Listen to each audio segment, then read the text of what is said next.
All right, let's get right into it. Have you ever clicked buy now and then maybe an hour later that little feeling of regret starts creeping in? We've all been there. Well, today we're going to break down a really powerful method to get a handle on those spending instincts. It's called the 3-2-1 shutdown sequence. So what's really going on here? At its core, it's just biology.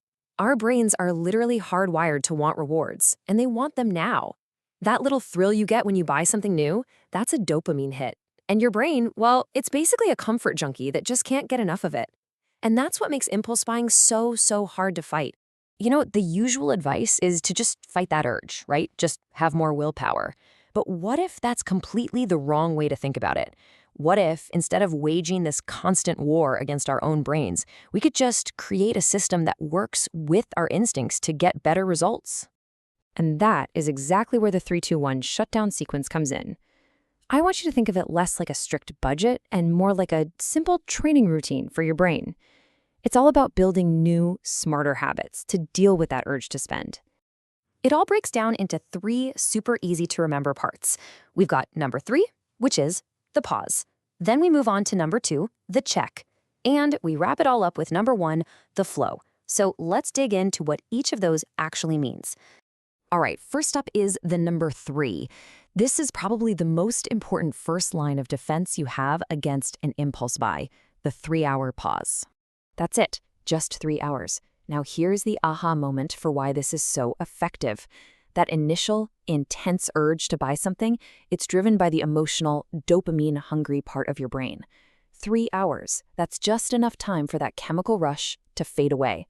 It creates a buffer, so the logical part of your brain has a chance to catch up and chime in. So let's walk through it. You're scrolling online, you see those sneakers, that new gadget, whatever it is, and bam, the urge hits. But instead of jumping on it, you hit the brakes. You engage the shutdown sequence. You enforce that mandatory 3-hour cooling off period. This lets all that initial excitement die down, so you can look at the decision again with a much cooler head. So once that pause is over, we move into step 2, the 80-20 check. This is where we get logical. Now, the number 2 here can stand for 2 hours of just thinking it over, maybe doing a little research.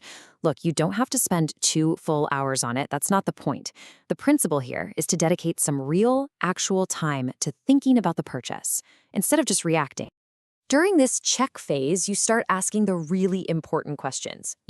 Does this thing actually serve a purpose for me?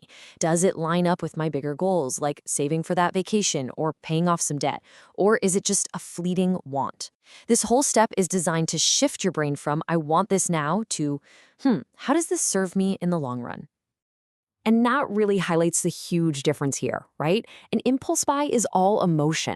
It's about getting that short-term buzz, and it usually ends with a nice dose of buyer's remorse. A 3-2-1 purchase, on the other hand, that's driven by logic. It serves a real purpose, and it leads to satisfaction because you know you made a conscious, smart choice. And now we come to the final step. And honestly, this might be the most powerful part of the whole sequence. This is the piece that does all the heavy lifting for you. It's called the automated flow. The number 1 stands for one single, powerful, automated system that puts your savings on complete autopilot. This is where you really start working with your nature by making the smart financial choice the easiest possible choice. So what do I mean by an automated system? It's not as complex as it sounds, I promise. It's just any financial action you set up once to run automatically in the background. The most common example, setting up an automatic transfer from your checking to your savings account on payday. The money moves before you even see it, before you even have a chance to spend it. It's the ultimate set it and forget it strategy. When you put all 3 of these steps together, the pause, the check, and the flow, the result is, well, it's pretty transformative. You go from constantly fighting your own urges to the state of effortless control, and more importantly, effortless progress.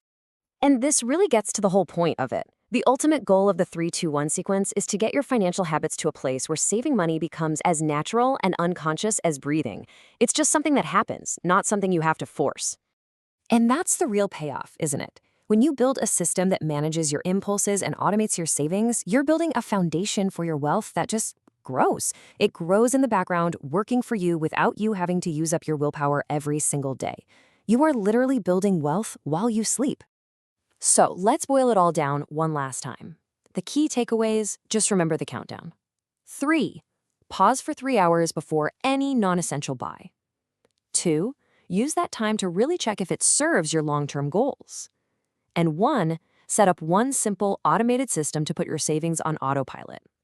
That's it. 3, 2, 1.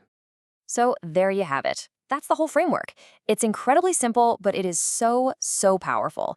I'll just leave you with this one question to think about. What's the next thing you're tempted to buy?